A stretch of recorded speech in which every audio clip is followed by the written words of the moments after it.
friends, we are back with another round of Nancy Drew no spoiler reviews. So today we're going to be covering books 63, 64, and 65. So if you guys are not familiar with my no spoiler review series, I talk vaguely about the Nancy Drew books that I have been reading, and I let you guys know some non-spoilery fun facts, my overall thoughts about the book in very vague terms. So you can definitely still read these books. I'm not going to spoil anything for you, but I'll just talk about anything that I found interesting or fascinating about these books and let you know what I would rank them. So the books that we're going to be covering in this video, we're going to be doing number 63, The Twin Dilemma, 64, Captive Witness, and 65, Mystery of the Winged Lion. So starting off with book number 63, this one is called Twin Dilemma, and this one was published in 1981. So the synopsis for this story reads, when star model Jacqueline Henry disappears, Aunt Eloise insists that Nancy replace the young woman in a benefit fashion show. Nancy reluctantly accepts the invitation, only to discover several of the clothes she is supposed to wear have been stolen. To make matters worse, someone has also scooped the designer's collection and sold the originals to a store chain. There's more bad news. Miss Henry's brother, an investigative reporter, may have been kidnapped. Once on the trail of her elusive enemies, Nancy discovers clue after clue pointing to a diabolical scheme that she must stop at all costs. Alright guys, so as always, I do like to talk about a few things before I get into my thoughts on the story. For my bingo card, I did get one 5 across bingo. I really didn't think I was gonna get it on this card. I'm kind of down to my last batch of cards, so I don't really have like the most ideal ones for a lot of the stories I'm reading now, but I was actually surprised I did get a bingo on that one, so I was very happy. And if you guys would also like to play along with these Nancy Drew bingo cards, you can definitely check these out on my Etsy shop. I do have them for digital download and they're very affordable. You can get 32 unique Nancy Drew bingo cards, so if you are interested in playing along while you're reading the Nancy Drew series, these are actually quite fun in my opinion. So I'll definitely have these linked below. And also I haven't talked about these in a little bit, so I thought I'd bring them up again. And these are my Nancy Drew reading posters. So they look like this. Once again, you can also get this on my Etsy page. However, these are a physical item only, and they are a visual book checklist guide that you can use to check off the books as you read them. They come with cute little stickers that you put on top of the books you have completed, and it's just a really fun way to visualize your guide as you read through the original Nancy Drew series. There are 175 books, so it's just a really fun way to keep track of your progress in a visual format. I love looking at mine and just seeing all the little stickers on there, so if you guys are interested in that as well, I will also have that linked below. So you guys also know I have several things that I like to track throughout the series, and one of them is how many orphans we have throughout the series. So I will put the previous orphan count above here so you guys can see where we are at. And we actually do not have any orphans in this story. Okay guys, I'm not gonna lie, I have once again fallen off my reading schedule, so I actually read this book several weeks ago and it's not the freshest in my mind, and I took really crap notes this time on this story, so I'm really going to try to wing it and remember what I thought about the book and how it stood out to me, but honestly, it's not the freshest in my mind. However, in this story, one thing that I really like is that this story takes place in New York through the entire mystery, and I think it does a really good job at using real world locations in New York, which definitely made this feel very, not real, but I could actually like look up some of the places that they referenced, and I loved doing that throughout the story. Anytime they'd mention a specific street or a specific place, I would actually look it up on Google Street View just to get an idea of what the place was, and I find that's always something I really like to do whenever there are super specific real world locations mentioned in the Nancy Drew series. So that was one thing that I really liked about this story. Now, we have had a ton of Nancy Drew books through all the way up till now that have either partially taken place in New York or a majority of it, but this is the only one that truly takes place in New York the entire span of the book. The other one that I can think of off the top of my head that took the most time in New York was the Mystery of the Fire Dragon. That one kind of took about 50% in New York, I would say, but this one I felt like did such a good job at really like using the real world locations, and I felt like this one just I don't know, it just had a lot more going for it in that regard. Another thing about this book, I feel like we really started off kind of like with a bang, where Nancy is already having to fill in into the fashion show like we learned in the synopsis. So I kind of felt like that was something that at first I thought, oh, well, maybe that's going to be like the big event at the end that everything's leading up to. However, that happens right off the bat in this book, which I was not expecting. So it definitely kind of kept me wondering, whoa, okay, so if we've already completed that, where is the story going to go? And I definitely think that this one had a little bit of an interesting kind of twist and turn throughout the mystery. And I'll talk a little bit more about that in just a moment. One thing that did kind of strike me as a little bit odd for the story, and maybe it was just me and maybe I just missed something in the beginning, but I found it kind of interesting that it wasn't until like 3/4 of the way through the book that they explicitly stated that it was like winter time in the story, which if you guys are familiar with the Nancy Drew stories, up until now, we've only had like a handful, like probably less than a handful of stories that actually take place either in wintertime or fall time. So this one does take place in wintertime. So like I said, unless I totally missed something at the beginning, they really didn't make that explicitly clear. The only thing that they kind of mentioned in the beginning, there is a woman that they mention wearing like a fur coat, which I guess is a little bit of a giveaway for that. And then they also mention people skating at Rockefeller Center. So really those are the only two things in the beginning that they mentioned. But as I was reading the story, I wasn't quite sure what time of year it was supposed to be. I thought like it could be like early fall, but like I said, it's not until like near the end of the story where they actually mention like snow and ice and winter. Maybe that was just me, but that was just something I noticed. I also noticed a continuity error in this one. So there's at one point, George is talking to Nancy and Nancy's talking about going undercover and getting a job at some place. And George says, "Are you kidding? You've never worked for anybody in your whole life other than your father." And that is on page 88. But you guys, if you are also some Nancy Drew trivia heads like me, that is actually not true, because in book number 14, The Whispering Statue, Nancy also went undercover and she used the alias Debbie Lynbrook. Continuity error. I know that this is way back at book 14 and we're at book 63 now, but I did catch that one right away and I thought that was a little funny continuity error. This is also another book that I really like that Aunt Eloise is a part of. I always like those sprinkled in here and there, and she's definitely in the story, maybe not as heavy as I thought she would have based on the entire story taking place in New York. However, I just like whenever she makes appearance, so that was a fun one. I also put around page 139, there was Nancy just kind of like snubs the boys, which I thought was really funny. Bess is sad that the boys can't come to a place with them, and Nancy just flippantly replies, "Next time." I just thought that was a little funny thing that Nancy said. There's also a very eccentric character in this book that Nancy is helping to solve his mystery. He is the designer. As we learned in the synopsis, some of his designs have been stolen and other places are reproducing them, and he's trying to figure out, okay, how did this happen? Nancy's trying to track all that down, but the fashion designer, he definitely has a larger than life personality, and that definitely comes back to bite him in the end. So I will just leave that there, but he definitely was quite a character.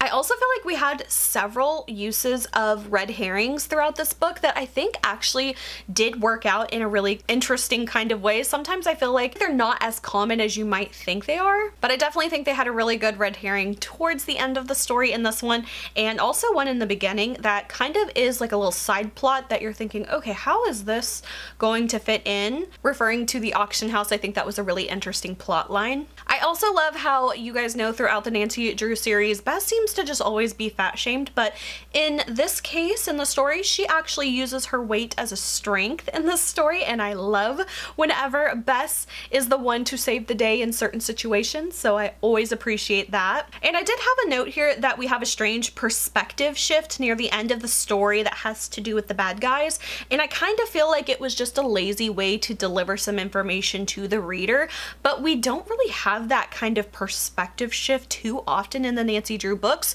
So it just kind of stood out to me when I was reading, because Nancy wasn't present. Even though the story is third person, most of it always involves like Nancy's point of view or Nancy adjacent. So it was kind of weird to have this scene written in where Nancy's not a part of it, she's not speaking in it, she's not around. So I kind of felt like that was a weird difference that I noticed in the story. And then I also put that I think that they relied a little too heavily on using multiple aliases to try to complicate things throughout this story. I find that sometimes they do lean on that a little too much. I mean, it's one thing to have someone have an alias, but when you've got like 2-3 characters who've got 3 aliases each, I do think it gets a little convoluted for no reason and can sometimes be a sign of poor writing if you couldn't think of a better way to come up with the plot line other than just to kind of cheaply confuse the reader.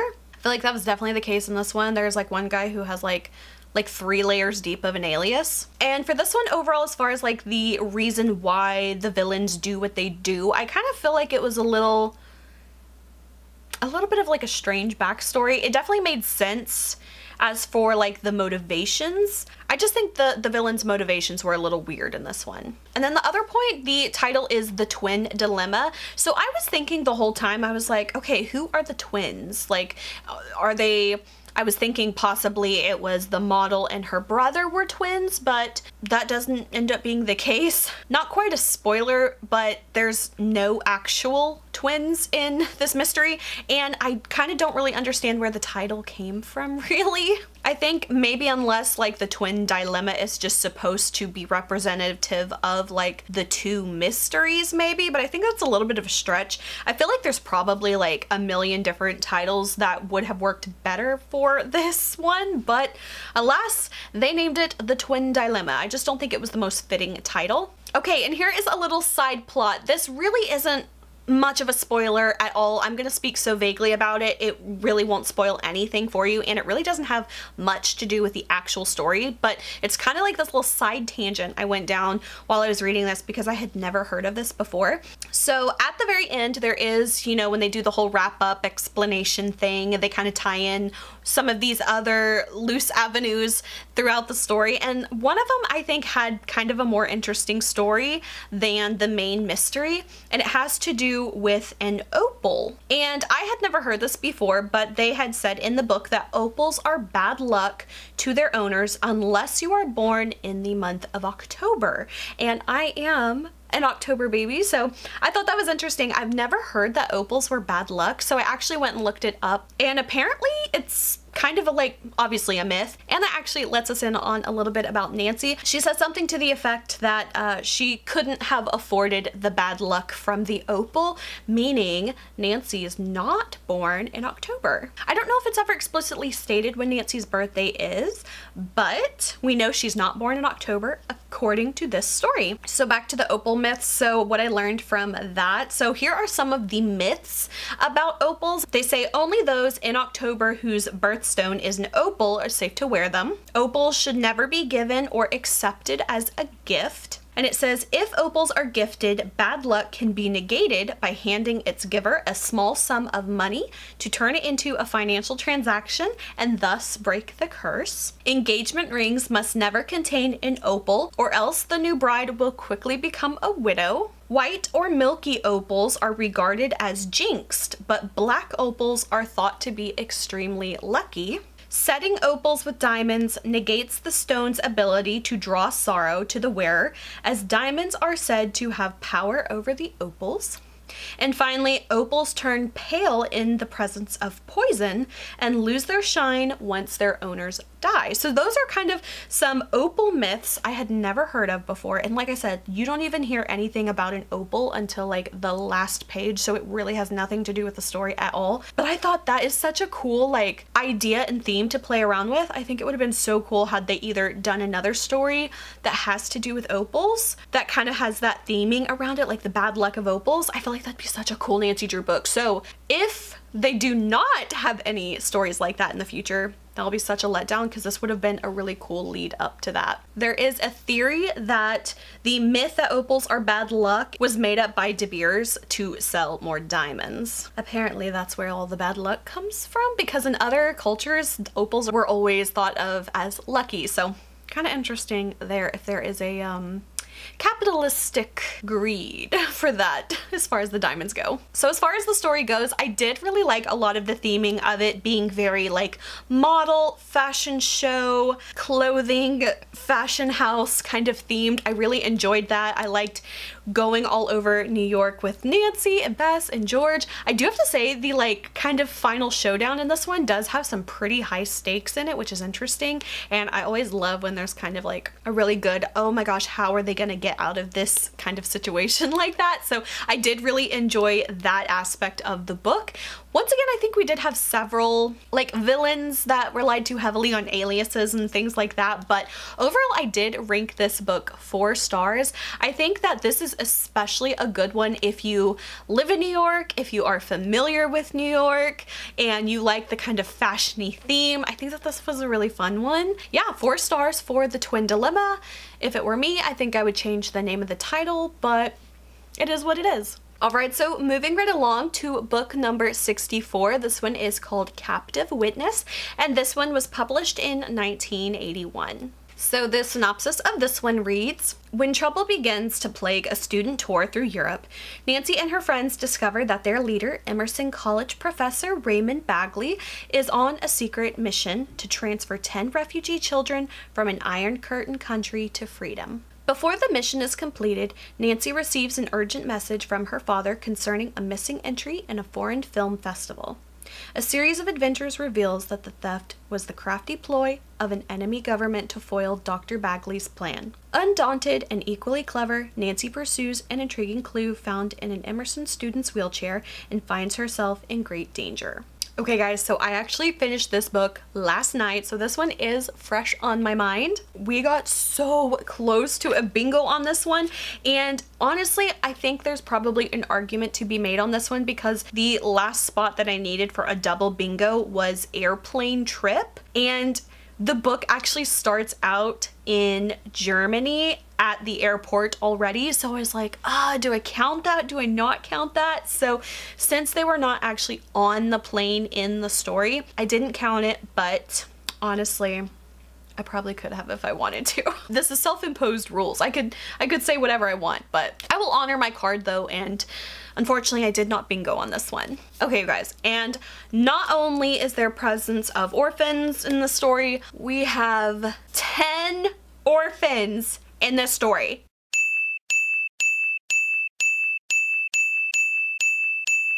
10! We have 10 orphans! The orphan count in one story! You guys, yes, my mind did explode when I started the story, and I was like, wow, we have 10 orphans. So before I get into the story, I just want to say like my personal experience with this book. So when I was like 12 years old and a huge Nancy Drew fan, I remember going to my bookstore like every week, getting a Nancy Drew book and reading it. And this was always one that was on the shelf, and I loved the cover of it because, I mean, the red dress, Nancy looked so pretty. I was always drawn to like the prettier looking books. And this was always one that I was like, oh, I can't wait to read that book. Oh, I love that book. But I never ended up reading it or picking it up. And I have to say that this whole scene for what the cover of the story is so different than anything I would have imagined when I was a kid at like, oh, I wonder what that book's about. You know, you see the cover and you read the title and you kind of like make up scenarios in your mind of what the book could be about. I would have never imagined at 12 years old the content of this book. So let's jump into it. Okay, so for this book, we actually have a few different international locations. This is, of course, an international story. It starts out at the Munich, Germany airport, and they are traveling to Salzburg, Austria, and then we also have the other main location, which is Vienna, Austria. So those are kind of like the 3 locations throughout the story, but I found it funny that they started in Germany, and then they went to Salzburg, and then they went to Vienna. So 2 different countries, and of course a European international story. So right off the bat, we do have some villainry going on, and the villain does make themselves known very early on in the story. So this is definitely not one of those stories where you're trying to figure out who the villain is. You pretty much know right away who it is, but you don't know their motivations. And I do have to say, the villain, the main villain in this one, definitely was a very memorable character, just in his mannerisms, the way he spoke, the things that he did.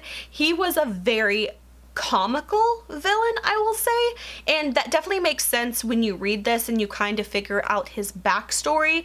It all kind of like ties together and you're like, ah, that's why he was so eccentric. So like the synopsis states, Nancy is on a college trip with Emerson, all of her friends around. We have Nancy, Bess, George, and we have the guys, Ned, Bert, and Dave. But Nancy quickly becomes involved in a very political type of rescue operation. If I had read this book when I was 12, I honestly would not have like had a clue of what was going on. This is a very political handed book. Definitely very Cold War. I mean, it was published in 1981, so it was very of its time, you know, with like tensions of the Iron Curtain. This book does have a very dated feeling and has a lot of political stance, I will say. It's not, you know, wish-washy at all. They are a little bit vague as far as like specific countries, but they do mention like the Iron Curtain and how they are trying to rescue refugee children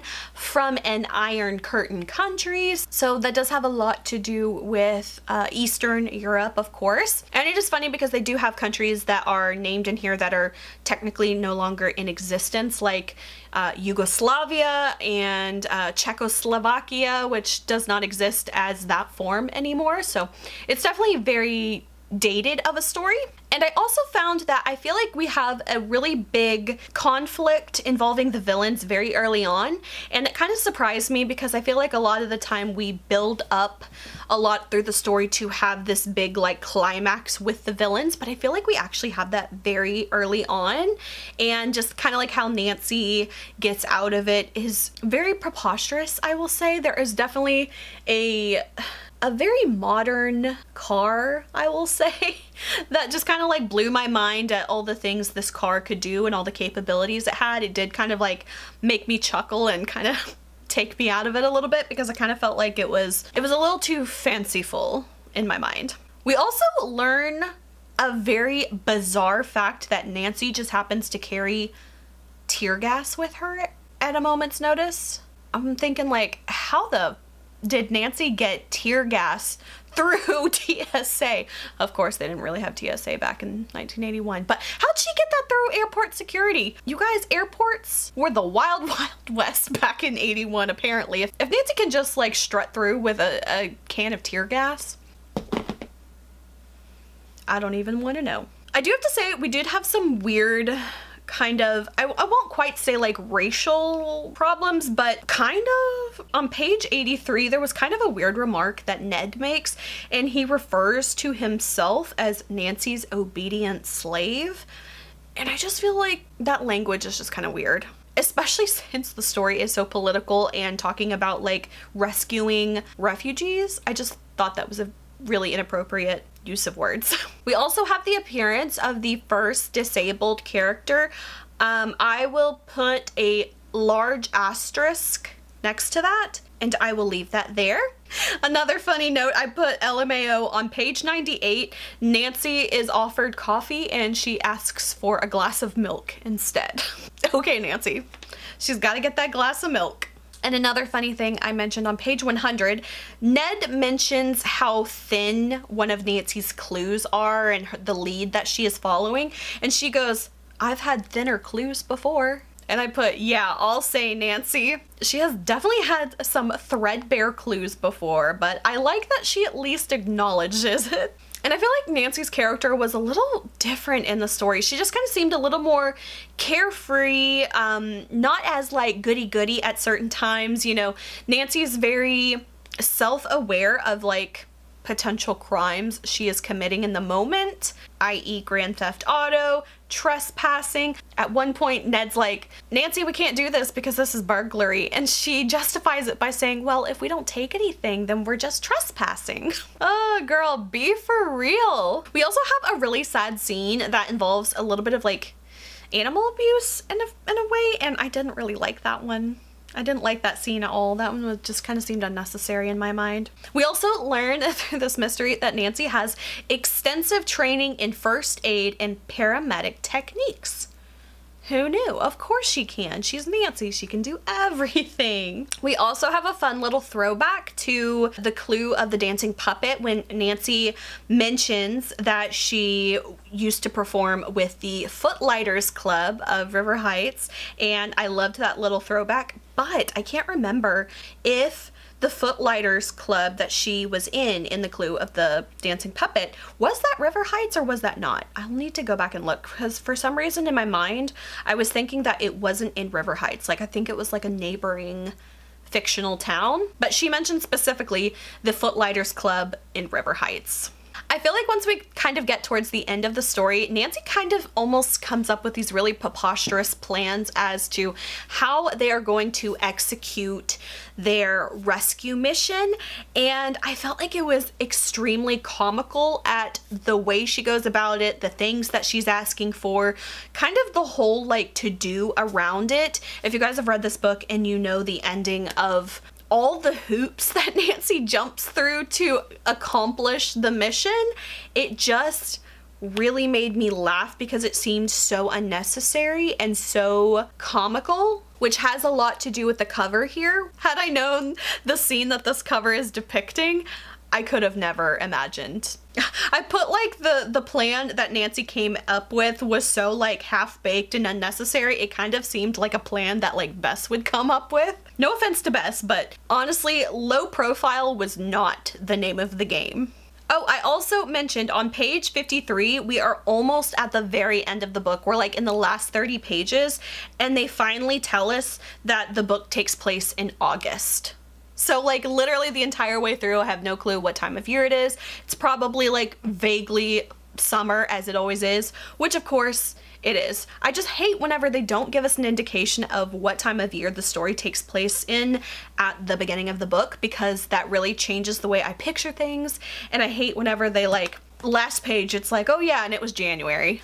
I also put maybe this is a continuity error, but I don't think it truly is. I think it differs from the story on purpose, and it has to do with the cover here. So in this particular scene, it is described as Nancy is wearing a brunette wig. However, she is not wearing that in the cover. And I think that it's not a true continuity error because they want the book to be recognizable that this is Nancy, and had they not had her in the brunette wig, it probably wouldn't have been as obvious that it's Nancy, even though it should be obvious. So it's not a true continuity error because I do think it was a conscious decision to not have her wear the wig so you as the reader would recognize, oh, that's Nancy. We also have a strange inclusion of like unintentional blackface, which was definitely not on my bingo card, literally not on my bingo card for this story. And I felt like they could have absolutely removed that and not had that in the story. Wasn't necessary at all. Didn't make sense. Totally not necessary. And then I have another interesting thing. Okay, so you know how usually at the end of the Nancy Drew books, they like to kind of tease the next book title. So at the end of this one, on page 185, so just the last couple pages of the book, the top of the page reads, "Of course, she had no idea that she would soon face another similar challenge when she solved the Gondolier's secret." And immediately as I read that sentence, I was like, the Gondolier's Secret? That doesn't ring a bell as a Nancy Drew title in my head. And I was like, that's not the name of the next book. So I immediately stopped where I was reading, looked up the next book, and I was right, of course. The next book is actually titled Mystery of the Winged Lion, not The Gondolier's Secret. And so I put a note and I put, was this the original name of the book that they changed after writing this story? But then the other thing that didn't make sense to me is that this book is actually a 2005 printing of this physical book, which they could have updated it to the correct title of the book, to Mystery of the Winged Lion. So I'm not sure why that was left in this version, like I said, especially if, I mean, this was published like 24 years later. So that struck me as odd. I wonder if there is like some kind of like copyright reason why they wouldn't have changed that, because if that was the original working title of the next book in 1981 when this was published, I don't know, why didn't they change it? I don't know. So I always love when there's a little secret like that. The last time we found a little title change difference was the one of the Moonstone Castle. It was originally in one of my books as like the Moonstone Valley mystery, but the next book was actually like the Moonstone Castle mystery. So just a little something I noticed. I love whenever I find like little things like that. And then some of my final thoughts on this book, I put it was very light on the Bess and George involvement in here, and I also find it kind of funny how at the big last showdown, you know, Ned's kind of like, come on Nancy, bring me along, and Nancy's kind of like, nah, I'll take this other guy along. And Ned gets very jealous, and that guy kind of has a thing for Nancy, so I kind of thought that was funny, but I felt bad for Ned because once again, Nancy just like doesn't give a damn about Ned's feelings. So overall, I ranked this book 3 stars. I did think it was a fun, interesting Nancy Drew story.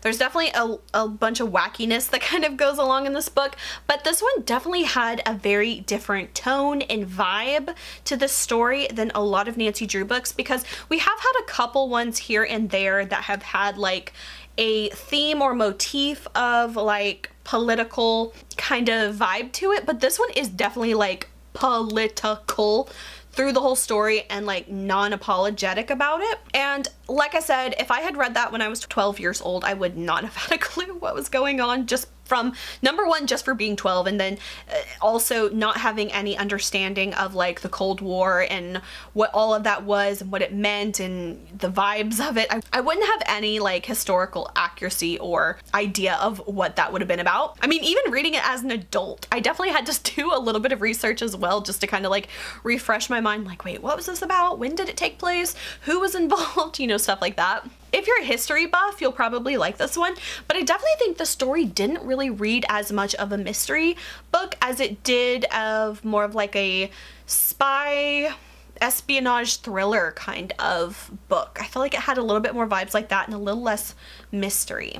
But the other thing that I really liked about this book, the whole B-plot mystery, which has to do with the kind of like film festival aspect of it, definitely had a lot of like really deep, dark kind of theming to it, which I think kind of felt very mature for this being a kid's book. I mean, like, there's talks of like Nazi camps and things like that, and refugees and political prisoners and things like that. Kind of heavy stuff for a children's book. So I don't know if I would recommend this one for a child, just because I think the overall theming and content is a little bit more mature themed. I don't think there was anything like graphic or horrific or anything like that, but just the overall theming of the book, I don't think that a child necessarily would grasp the importance of it. But one thing I did really like about this one is we do kind of get a little bit more of an extensive backstory on the villain and why they are the way they are. And we do kind of have like a weird scene with like kind of the last showdown, which did not go the way I thought it would. And then my final thought I also thought that the story wasn't as heavy on like the travelogue style of like the international mysteries that usually the Nancy Drew books kind of tend to take form of. You know, anytime they go someplace, it's like history dump, location, fun fact. You know, they didn't have nearly as much of that throughout this book. Now, we did have some of it, of course. You do learn a little bit about like Austrian history and things like that, which I did find interesting, but it didn't feel as like info dumpy as like I feel Mystery of the Golden Pavilion. I think that was that one. And just generally a lot of the international travel ones really do kind of fall really heavy onto that travelogue kind of style. This one I feel like didn't have nearly as much of that as the other ones typically do. Oh, and then the last thing I wanted to mention about this book is that this one in a way is kind of a strange like marking place as far as like where I'm at in the series, because this is actually the last of the yellow flashlight hardback books in the Nancy Drew series. From now on, from book 65 up, they are all a paperback style book. I think they called them like the digest forms of them. So I'm kind of sad that I have finally finished all of the hardback books. I know that's kind of a strange thing to point out, but I do kind of feel like I'm in a weird little milestone that I've hit throughout the series, so that it was a little strange feeling once I hit that. Now I actually am going to have to edit in the next clip for me talking about book number 65, as I am currently reading that right now, so you'll probably be seeing this video in a few more weeks. Alright guys, so book number 65 is completed. This one is called Mystery of the Winged Lion, and I have kind of a really funny and embarrassing little short story to tell you. So with all the other Nancy Drew books, like the yellow flashlight edition of the books, they all have a little summary in the front of the book that tells you just like a little synopsis of the story, what to expect. And you guys know I rely heavily on those to give you a little synopsis of the story. However, now I am on to the like Wanderer, I think. Yeah, Wanderer versions of the story. And whenever I was looking through like the front of the book, I noticed that they no longer had the little synopsis there in the beginning. And I was really kind of like sad about that, because I was like, oh, now I'm not gonna know what the story is about, and I don't have the little synopsis to read to you guys, so I'm gonna have to like take the time, write my own synopsis, first world problems, all that. And I kid you not, I did not realize until literally like 5 minutes ago when I was getting ready to film this video that the synopsis is no longer on the inside of the book, because it's on the back of the book. And it's been there the whole time.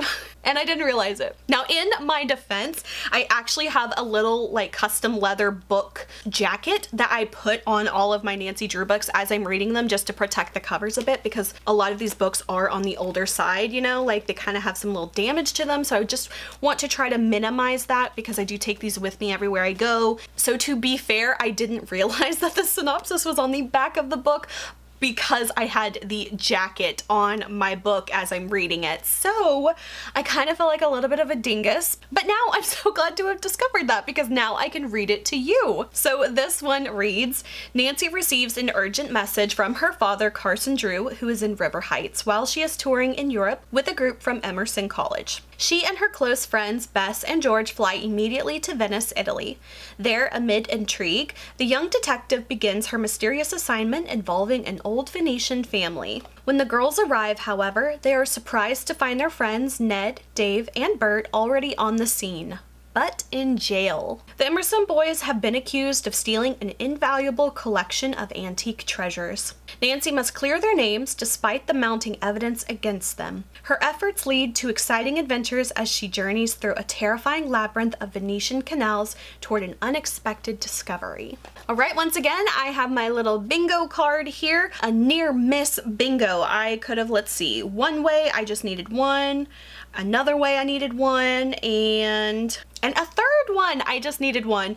This one was really not the right card for this one, because I just picked these at random, and this one I had car wreck, I had license plate, I had Chief McGinnis, I had Muskoka River. If you're not aware, there's not many cars in Venice, Italy, so this just really wasn't the right card for this mystery. However, I still got really close with a three-way near miss. And we actually do not have any orphans in this story. So I just finished this book the night before last, so it's still pretty fresh on my mind, which is great for whenever I am doing a review. So let me go through my notes on what I thought about this book. So like I said, like we learned from the synopsis, we immediately find out the girls are in Venice and the boys are in jail. So that one was definitely a little bit of a twist. We haven't really seen them get into that much trouble before, and I definitely think that that would be a very scary situation to be in, being arrested in a foreign country. I couldn't even imagine. So they definitely did something in this book that I really love when they do, and that's when they just do small little callbacks to either a previous mystery, or like they did in this one, they did make a reference to the European trip that they were just on in the previous book when they went to Austria in the Captive Witness. I love that they did a little callback to that. So this mystery, timeline wise, is taking right after Captive Witness. And there's even a little shout out to the professor from the last book who kind of plays a very small minor role in setting up Nancy's next mystery. So once again, we get a little nugget of a clue of where River Heights could be. So in one of the previous books way back, I can't remember how many books it's been. I think it was in the Triple Hoax, I think. We kind of had a little clue on time zone wise where River Heights was. And so in this book, Nancy mentions that it's 10 p.m. in Italy, and she says it's almost 4 p.m. at home. So that makes River Heights in the Eastern time zone, which is consistent with the Eastern time zone from the Triple Hoax. So I thought that was a little interesting nugget. They kept that consistent. I feel like in the last couple books, there haven't been too many like fat shaming comments from George, but she definitely kicks it off real early on this one. Bess is like talking about breakfast or something, or what she orders, and I think she ends up ordering like a yogurt and honey. And George said something about like, oh, I thought you were on a diet until you mentioned honey. And I put, wow, I didn't know honey was so gluttonous. So apparently honey is just too much for George. But if Bess would have just gotten a yogurt, she would have been fine. But that honey, that took it over the top for George. So another thing that I really like in the story is that the girls actually kind of hire an interpreter, which I thought was really interesting because a lot of the time they just seem to always magically get by when they're in foreign countries with either everyone speaking English to them, or they miraculously can just speak the foreign language just fine. So I actually kind of liked that they had an interpreter throughout this mystery, and I really liked because it felt a little bit more realistic. Like they're only going to know so much Italian. So I liked that kind of made it feel a little bit more realistic. So I do feel like early on the girls do find themselves in a bit of like a predicament, and I feel like it was a little bit of a filler kind of portion because without ruining anything, it does have to do with the girls getting locked up, I will say, and it actually takes place over several chapters from like beginning to end. It spans about 4.5 chapters, and we do have a lot of perspective shifting back and forth, and I feel like honestly everything that happened in those 4.5 chapters was just kind of drawn out and didn't really lead to progressing the story along. So I do feel like that portion of the book did kind of take up a good amount of it and didn't really pay off for a whole lot. So I'm not quite sure what that one was about. It just felt like a really filler heavy kind of section, and I kind of wish they had made that portion a little bit more action heavy because it just kind of felt like everything that was being done was kind of for nothing. So I didn't really like that part of it. And one thing that kind of drove me insane through this book, and I do have to say looking at it now, I can kind of see why they did it, but at the time there was a moment when anytime the girls are talking like to the police, there was such like a gaslighting feeling of like how the police were treating them, and it made me kind of like really mad as I was reading it. I'm like, oh my gosh, what a terrible cop. Like they're not even trying to help them at all. It definitely like made sense in the end. At first I thought this guy was just like a total jerk, and I'm like, what the heck? And we also have another appearance of George making a fat shaming comment to Bess once again, and this one just kind of blew my mind because after they get out of a really bad situation, Bess mentions like being hungry, as one would expect to be after what they just went through. And so Bess is like merely just expressing that she's hungry, and they pass a restaurant, and the restaurant in Italian is called Due Forni, which means 2 ovens, and George makes a low blow at Bess, and she basically says something to the effect of like, oh, here's the restaurant for you, Bess. They have 2 ovens for a double-sized stomach. Does George just like never feel hunger? She's just so insufferable. And I also feel like they try to always make Bess like the gluttonous kind of one, but I feel like George is kind of the one who might have like disorderly eating just from how she always treats Bess. I don't know, she kind of seems like some weird projection there. finally something happens in the book where basically Nancy is trying to get like someone's personal information, and they finally are just like, no, sorry, we will not give you that info. And I'm like, oh my gosh, it has taken like 50 years of books for them to finally not just give Nancy everybody's like full name, address, social security number, just about. It seems like that is like how so many clues Nancy gets a hold of, is just by getting personal information on people. And finally they were like, nope, not this time. Oh, and this was a little side note I put in my notes, and I put, for anyone reading like the Nancy Drew books, if they take place in a real world location, either internationally or in the US, I highly recommend when they mention real life places to look them up on Google Street View and just kind of get lost in like exploring the street view and the areas that they go to, especially if you're not familiar with the area, like the architecture and just like the buildings and how the location is set up. I love doing that so much throughout any of the Nancy Drew mysteries where like real locations are mentioned, especially if you're someone who has kind of a hard time like picturing locations.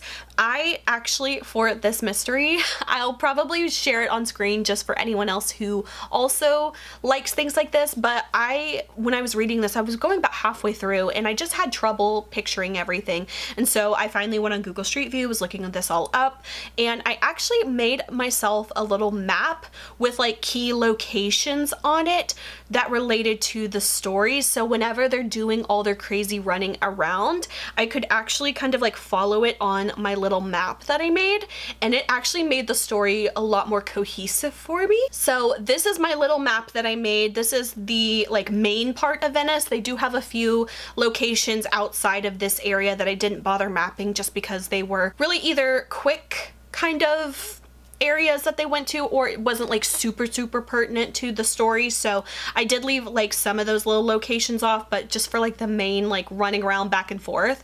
Hopefully if you guys are reading this will kind of help you out to kind of visualize where all these locations are, because I definitely didn't understand it until I literally mapped it out for myself, and it was actually kind of fun and made it make a lot more sense. So for me, I'm not gonna lie, there was actually a little bit of a twist at the end of this story, and I totally did not see it coming, and I love when that happens. Now, I'm sure there are people that probably called it from a mile away.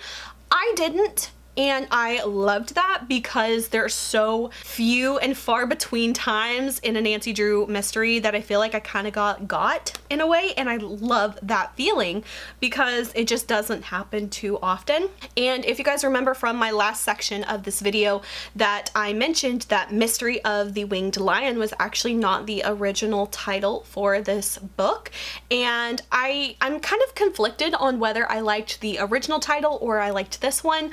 I kind of do lean a little bit more towards liking The Gondolier's Secret more than The Mystery of the Winged Lion, just because I feel like even though in the end this kind of all comes back around, I feel like as you're reading the story it's not as big of a detail, but The Gondolier's Secret really did kind of like intrigue me a lot, and I liked that name. But then I felt like maybe they changed it because it like put too much like highlight on a particular, so I'm not quite sure which title I like more. I'm kind of leaning towards Gondolier's Secret, but Mystery of the Winged Lion, it's a little more mysterious in the way that I don't know exactly like what it's truly referring to until you kind of get a little bit further into the book. Oh, and another thing that they did a lot in this book, like a lot of the foreign language that they'll use in some of the other international mysteries, this one they did use a lot of Italian words, but they did a really good job at immediately translating what that meant. I feel like in a lot of the past Nancy Drew books, they would just like throw in foreign words but not really give you much context for what that word meant, so you had to either look it up yourself, know it for your own memory, or just like not care and move on. But I feel like they did a really good job at like actually translating a lot of either sentences, like full sentences in Italian they would immediately translate it, so it kind of didn't break that immersion but still kind of brought in a little bit of like that Italian flair. So I actually did kind of like that. Some people might like it, some people might not. And then the last little note that I put here was that I feel like a lot of Nancy Drew mysteries kind of rely on stringing you along through the mystery, and then they just give you the whole like villain speech info dump at the end of the story that really ties it all together. And I kind of feel like they did do that one in this book as well. I feel like it wasn't as clear following a thread through the mystery. Like when Nancy finds a clue, you're kind of finding a clue too. Sometimes I feel like they don't do the best at that, like slowly revealing the kind of like motives or who the villains are or whatever it may be for that particular story. So I do feel like sometimes they rely a little bit too heavily on the "and here is the whole story" like in the last like 4 paragraphs of the book. So I kind of prefer more of like when you're reading the book, like you feel like you're maybe one step behind Nancy, and then when that last piece falls into place, everything is already clear to you.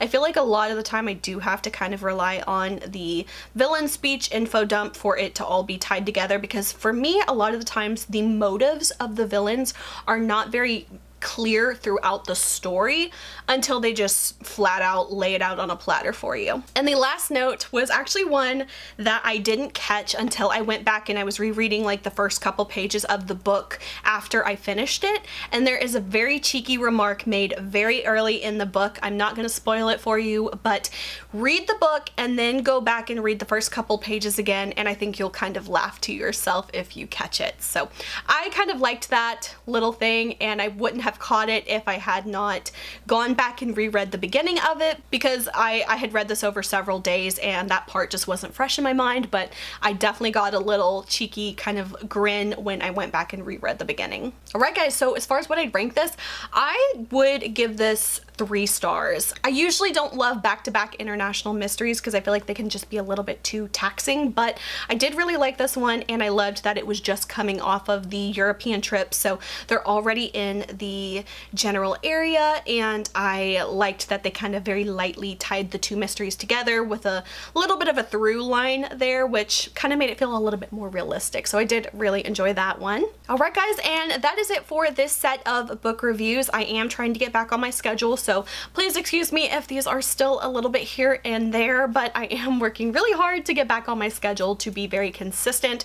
Holiday times have just been very, very hard for me to catch up on my reading and all things like that, so I will try to do better in the future, but please give me a little bit of grace if I do have to spread these out a little bit more. Alright guys, so that is it for this video. I hope you guys enjoyed. If you did, please like and subscribe. You can follow me on social media. Links are below, and until my next video, I will talk to you guys later. Bye.